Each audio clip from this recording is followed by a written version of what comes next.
Yo, halo semua. Apa kabar hari ini? Semoga baik-baik saja dan selalu keadaan sehat dimanapun kalian berada.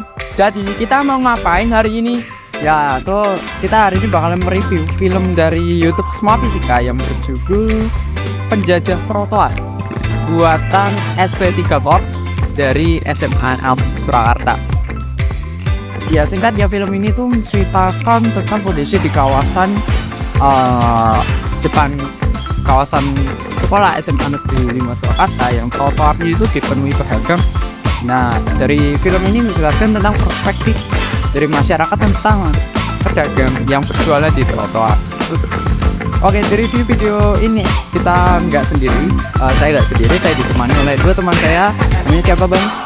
Nama saya Dani Golden Firmansyah. Dan saya Ahmad Dhani Santoso. Ya. Jadi apa yang mau kita review dari film ini sih, Mas? Jadi yang dari kita review hari ini ada banyak banget hal yang bisa kita review. Tapi hari ini kita akan fokus mereview isi atau cerita dari film itu sendiri. Ya, jadi dari film ini biasanya kan di review-review itu bahasnya tentang audio quality, lalu visual grafiknya dan lain-lain. Tapi kita nggak mau bahas itu lagi. Tapi kita akan membahas kelebihan dan kekurangan dari segi cerita atau isi film ini. Jadi gitu ya teman. Oke, yang pertama kita akan membahas kelebihan dari si film ini, Si Penjajah Trotoar.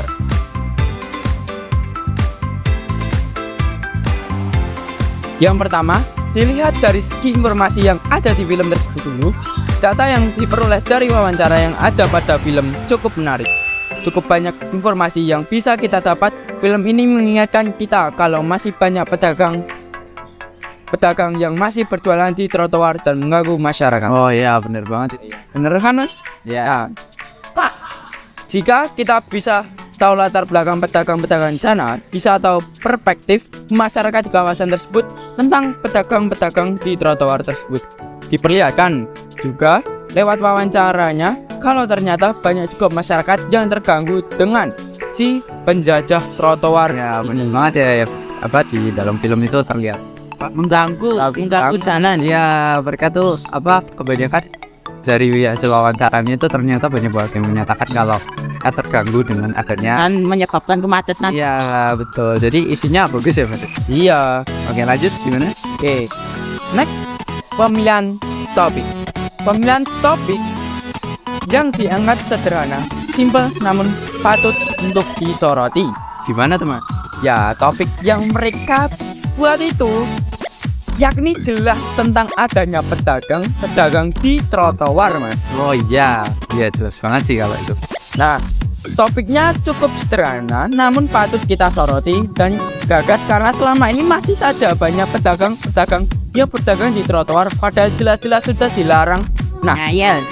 Ya banget tuh, Mas. Jadi dari topiknya sendiri sih mereka menurut saya udah pas banget ya pilih itu ya, karena ini tuh patut banget disoroti.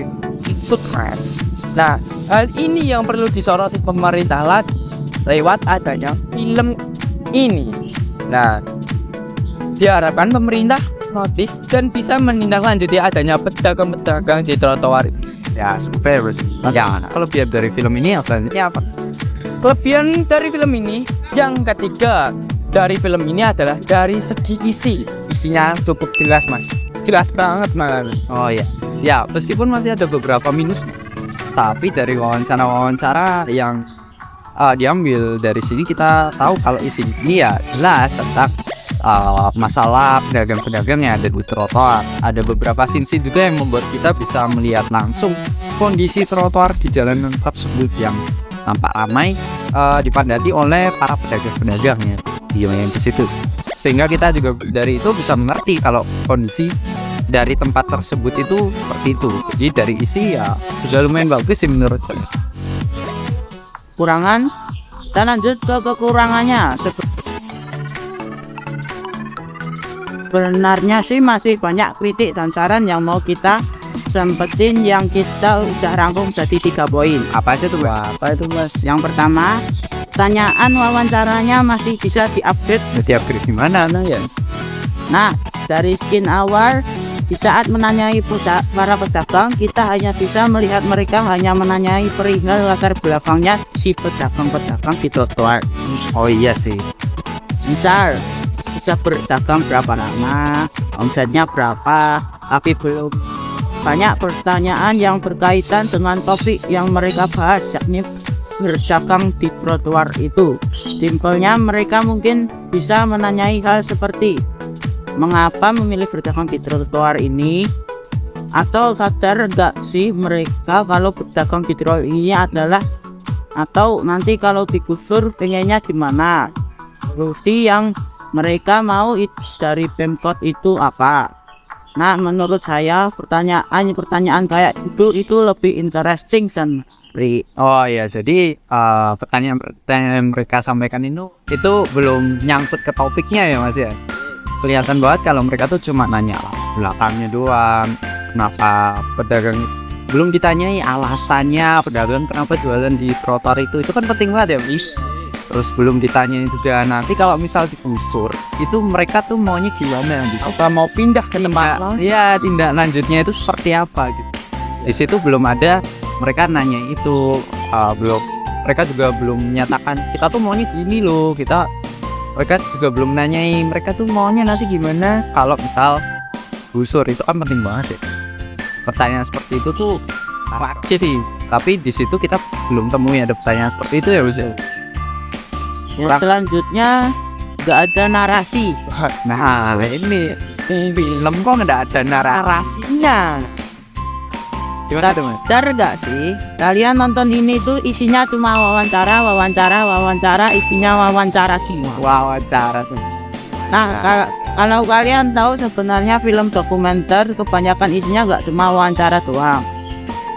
Kalian bisa lihat ada tokoh di dalamnya yang menceritakan kondisi di tempat tersebut. Kalian bisa dengar narasi yang nyeritain tentang kondisi di situ. Tapi di film ini masih belum kita temui ada narasi. Seharusnya mungkin ada narasi simpel yang menceritakan kondisi kalau banyak orang yang terganggu dengan adanya pedagang di trotoar tersebut, atau menceritakan bahwa Pemkot belum menindaklanjuti kasus tersebut, yang mungkin kalau ada narasi seperti itu bisa jadi poin plus buat film ini. Ya itu bisa jadi narasi juga ya buat pembuat film ini supaya ditambahkan lah itu. Kalau ada narasinya kan lebih menarik gitu ya Mas ya. Kalau enggak kan kayak kosong gitu. Lebih komplit lah. Iya, kayak lebih ada bumbu narasinya. Kayak enggak mentah gitu. Ini kayak masih mentah banget kan. Ini kita lanjut ke peran. Masih berkaitan dengan yang tadi, menurut kita film ini tuh masih monoton. Nah, dan dominan hanya berisi wawancara saja. Nah, gimana tuh? Coba deh kalian lihat di film dokumenter lain. Kayak wawancara pasti ada tuh selingan video ilustrasi, scene-scene video yang mendukung si wawancara itu. Contohnya sedang mewawancari petani nih di film dokumenter yang membahas tentang petani cheese-nya. Pasti ada tuh selipin video yang waktu si petani itu lagi tanam padi atau aktivitas-aktivitas yang dia lakuin. Gak sih dengar wawancara. Iya, di shoot gitu loh. Mereka kondisinya di tempat itu tuh kayak gimana, atau mungkin kalau di film ini ya misal sedang mewawancarai seorang pedagang, itu bisa tuh diselipin video pas lagi mereka lagi dagang. Itu kan lebih kelihatan, kalau lebih visualnya tuh lebih kerasa gitu. Ditambah sinematik yang berisi suasana di area mereka berdagang, atau mungkin bisa di shoot kondisi macetnya di tempat itu, kan lebih menekankan lagi kalau mereka tuh sebenarnya biang kerok dari kemacetan yang ada di situ. Pasti akan terlihat lebih berwarna dan nggak monoton dan lebih enak dilihat juga. Tapi yang kita temui di film ini sih hampir semua isinya wawancara. Ada yang tanya, ada yang jawab, udah gitu doang. Nggak ada visual videonya, nggak ada sinematiknya. Ya kayak kurang film gitu. Intinya ya sebaiknya isinya jangan cuma wawancara doang ya. Next time. Oke. Next, kekurangan selanjutnya itu nggak ada tokoh utamanya. Sebenarnya ada beberapa film dokumenter yang mereka tuh pakai tokoh utama di dalam situ. Tapi untuk lebih bagusnya kan kita bisa seperti menambahkan seperti tokoh di dalamnya. Misal ada orang yang di-shoot, lalu mereka si tokoh itu menceritakan kondisi tempat tersebut. Nah, misal ini kan bahasnya tentang tokoh Paris. Ada tokoh nih yang diceritakan mereka tuh hidup di sekitaran itu. Mereka tuh misal menjadi tokohnya ini bisa jadi oknum yang terganggu karena adanya pedagang di trotoar itu.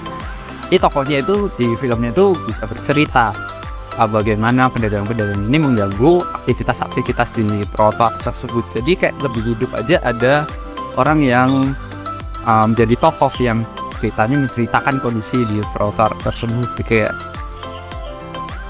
jadi intinya bisa lain kali jadi evaluasi buat menambahkan tokoh di film dokumenter mereka. Oke, jadi ada kekurangan lagi nggak sih? Udah ya, Udah, itu aja tidak. ya. Jadi ya begitu review dan saran buat kami. Semoga bisa jadi evaluasi sama XP3 Code pembuat film ini supaya bisa bikin dokumenter film yang lebih keren lagi kan. Jangan cuma full wawancara, tapi bisa Cinematic yang biar filmnya next time bisa lebih keren lagi. Oke, buat pemerintah nih, lewat film ini mereka mengkritik kalau banyak banget ternyata pedagang-pedagang yang masih berdagang di trotoar. Eval buat pemerintah diharapkan masalah-masalah yang simpel seperti pedagang-pedagang yang berdagang di trotoar ini bisa segera diatasi, bisa dinotis dan diurus supaya kedepannya masyarakat bisa merasakan kenyamanan sehingga bisa memakai fasilitas trotoar ini dengan lebih nasional. Jadi PR ya buat pemerintah. Oke. Segini dulu dari kami. Kalau ada kesempatan lagi buat kita review film-film lagi, bisa ya Mas? Bisa, Ya. next time aja. Kita tunggu. Di dari yang lain. Oke, so buat kalian tetap semangat dan teruslah berkarya.